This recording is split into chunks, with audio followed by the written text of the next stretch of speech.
دیکھا کریں. دیکھیں کہ ہم جو یہاں بیٹھ کے آپ کو کچھ سکھا رہے ہیں ہمارا کیا مقصد ہے، ہمارے پڑھانے کا کیا مقصد ہے. آپ یہ سوچا کریں کہ یہ ہمیں کیا سکھا رہی ہیں، کیا یہ اللہ کی محبت دے رہی ہیں یا دنیا کی محبت ہمارے اندر ڈال رہی ہیں، یا یہ دنیا کی طرف ہمیں لے کر جا رہی ہیں، یقین کی طرف لے کر جا رہی ہیں یا شک میں مبتلا کر رہی ہیں. کیونکہ یہ چیکنگ بہت ضروری ہے.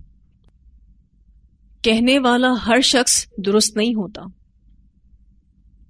اس کو آپ اس مثال سے سمجھ سکتے ہیں. مثلا اگر آپ ایک سڑک پر چل رہے ہیں اور آپ کہیں جو میرے آگے چل رہا ہے میں اس کو فالو کرتا جاؤں اور میں منزل پر پہنچ جاؤں گا، کیا یہ ممکن ہے؟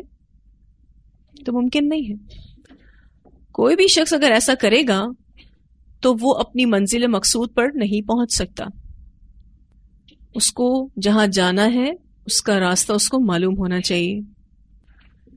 تو اصل دین حاصل کرنا ہے. اس کے لیے تحقیق کا مادہ اپنے ساتھ ہمیشہ رکھنا ہے. آپ کو بہت سے علماء ملیں گے، لیکن سوال یہ پیدا ہوتا ہے کہ صحیح عالم کون ہے؟ صحیح عالم وہ ہے جو قرآن اور سنہ کی اشاعت کرے، آپ کو قرآن و سنہ سے جوڑے، جو لوگوں کو دنیا کی محبت سے نکال کر اللہ کی محبت دے، جو شخص سے یقین کی طرف لے جائے اور لوگوں کی سوچ سے حقیر چیزوں کو نکال کر اعلیٰ چیزوں کی طرف لے کر جائے اور وہ خود بھی باعمل ہو. یہ ہے سچا عالم، یہ ہے مستند عالم. پہلی بات جو میں نے کہی آپ سے کہ وہ قرآن اور سنہ کی طرف بلانے والا ہو. دوسری بات دنیا کی محبت نکال کر اللہ کی محبت دلانے والا ہو، شک سے یقین کی طرف لے کر جائے، یعنی کنفیوژنز دور کرے، اور جو بھی حقیر سوچیں اس انسان کے اندر ہو اس کو نکال کر اعلیٰ سوچوں کی طرف مائل کرے، خود بھی بعمل ہو. تو پھر آپ ایسے عالم کو فالو کر سکتے ہیں. دیکھیے یہ بات یاد رکھنے کی ضرورت ہے کہ ہمارا دین کسی انسان یا جماعت کا وفادار ہونے کا نہیں سکھاتا. ہمارا دین اللہ کا وفادار ہونا سکھاتا ہے. اور بہت سارے لوگ کل قیامت کے دن اس پچھتاوے سے گزریں گے کہ ہم نے فلاں کی پیروی کیوں کی. پچھلی آیات میں ہم نے یہی پڑھا تھا کہ کیا لیڈرز کہہ رہے ہوں گے اور کیا فالوورز کہہ رہے ہوں گے. تو اس پچھتاوے سے خود کو بچانا ہے اور کبھی بھی اندھی تقلید نہیں کرنی ہے. اس پچھتاوے سے بچنے کی فکر آج ہم نے اس دنیا میں کرنی ہے. کیوں ہم کسی کی خاطر اپنی آخرت کو برباد کریں؟ کیوں ہم کسی کی خاطر اپنے اللہ کو ناراض کریں؟ تو حق اور باطل کا فرق معلوم کرنا ہم سب پر لازم ہے. اللہ نے ہم سب کو عقل دی ہے، شعور دیا ہے، ہم سب کو محنت کرنی ہے دین سیکھنے میں اور پھر اس پر پورے شعور کے ساتھ عمل کرنا ہے. تو دین کا معیار دو چیزیں، قرآن و سنہ، تیسری اور کوئی چیز نہیں. اور نبی اکرم صلی اللہ علیہ وسلم نے ان دونوں چیزوں کے بارے میں ہمیں بتا دیا ہے کہ اگر تم ان دونوں چیزوں کو تھامے رکھو گے کبھی گمراہ نہیں ہوگے. یہاں آبا و اجداد کی تقلید کی بھی بات ہوئی. دیکھیں اگر ہمارے والدین، ہمارے آبا و اجداد قرآن و سنہ کے پیروکار ہیں تو ہم بھی ان کی پیروی کر سکتے ہیں، اس میں کوئی حرج کی بات نہیں. لیکن اگر وہ قرآن و سنہ کے پیروکار نہیں تو ان کی اندھی تقلید نقصان دہ ہوگی اور یہ گمراہی کی علامت ہے. صرف یہ کہہ کر کہ ہمارے والد ایسا کہتے ہیں تو ہم مجبور ہیں کرنے کے لیے، کل قیامت کے دن اللہ تعالیٰ کو یہ کہہ کر تو ہم نجات نہیں پائیں گے. تو جو اللہ نے نازل کیا اس کی پیروی کرنی ہے، شیطان کی پیروی سے بھی خود کو بچانا ہے جو کہ پچھلی آیات میں ہم نے پڑھا، اور آبا و اجداد کی اندھی تقلید سے بھی خود کو بچانا ہے. ویسے ہم دنیاوی معاملات میں اپنے آبا و اجداد کو فالو نہیں کرتے. مثلا کوئی بھی اپنی نانی دادی جیسا لباس نہیں پہنتا، کوئی بھی اپنی نانی دادی جیسے شوق نہیں رکھتا، اپنے آبا و اجداد کے طور طریقے پر شادی بیاہ کے طریقے نہیں اپناتا. یعنی جو اپنی مرضی ہوتی ہے انسان وہی کرتا ہے. وہاں تو ہم یہ نہیں کہتے کہ آبا و اجداد کی پیروی کریں گے، وہاں ساری عقیدتیں ہم بھول جاتے ہیں. گو کہ اگر اس میں پیروی کی بھی جائے تو اس سے آخرت کا کوئی نقصان نہیں. لیکن جہاں بات دین کی آتی ہے تو وہاں ہم کہتے ہیں کہ ہم اپنے فادرز کو نہیں چھوڑ سکتے.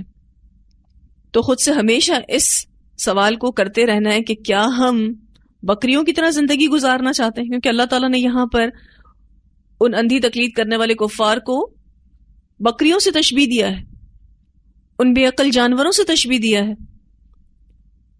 کہ وہ بس چرواہے کی آواز کے پیچھے چلتے رہتے ہیں. ان کو یہ کچھ نہیں پتا چرواہا کیا کہہ رہا ہے، ان کو تو یہ کچھ بھی نہیں پتا کہ چرواہا ان کو کھانا کھلانے کے لیے بلا رہا ہے یا پھر ذبح کرنے کے لیے بلا رہا ہے. ان کو تو یہ بھی نہیں پتا کہ ان کا مالک ان کو لے کہاں جا رہا ہے. کتنی بہترین مثال سے اللہ سبحانہ تعالیٰ نے اندھی تقلید کو سمجھایا ہے. اور آپ دیکھیے یہ آنکھیں بند کر کے جینا بھی کوئی جینا ہے، کتنی بڑی نادانی ہے، کتنی بڑی بے وقوفی ہے. دنیا میں ہم کوئی چیز خریدتے ہیں، مثلا کوئی لباس خریدتے ہیں تو جیسے تیسے نہیں خریدتے، باقاعدہ تحقیق کے ساتھ خریدتے ہیں. کوئی کھانا کھاتے ہیں تو جیسے تیسے نہیں کھاتے، باقاعدہ دیکھ بھال کے کھاتے ہیں. لیکن جہاں بات دین کی آتی ہے تو کون محنت کرے، کون پڑھے، کون ریفرنس ڈھونڈے. ایون آپ دیکھیے کہ بغیر ریفرنس کی بات ایک تو خود لیتے ہیں پھر آگے بھی فارورڈ کرتے ہیں. یعنی خود کا تو نقصان کیا ہی کیا، آپ جانے اور کتنے لوگوں کا نقصان کر دیا. اور عوام کی نفسیات تو یہی ہے، وہ تحقیق نہیں کرتی کہ پتہ نہیں یہ بات ٹھیک بھی ہے یا نہیں، وہ آگے فارورڈ کر دیتے ہیں. تو ایک غیر مسنون بات ہماری ذات سے آگے بڑھ گئی. اب بتائیے یہ کہاں سے صدقہ جاریہ ہوگا؟ یہ تو گناہ جاریہ ہے. تو شعور والی زندگی جینی ہے. یہاں الحمدللہ ہمارے یہ لیسن مکمل ہوا. ان آیات کی تلاوت سنتے ہیں. وَإِذَا قِيلَ لَهُمُ اتَّبِعُوا مَا أَنزَلَ اللَّهُ قَالُوا بَلْ نَتَّبِعُ مَا أَلْفَيْنَا عَلَيْهِ آبَاءَنَا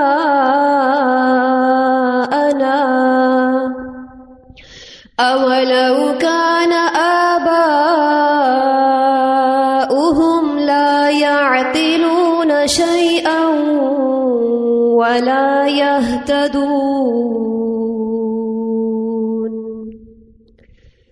وَمَثَلُ الَّذِينَ كَفَرُوا كَمَثَلِ الَّذِي يَنْعِقُ بِمَا لَا يَسْمَعُ إِلَّا دُعَاءً وَنِدَاءً صُمٌّ بُكْمٌ عُمْيٌ فَهُمْ لَا يَعْقِلُونَ. جی واضح ہے یہ آیات. وآخر دعوانا الحمد للہ رب العالمین. سبحانک اللہم وبحمدک نشہد ان لا الہ الا انت نستغفرک ونتوب الیک.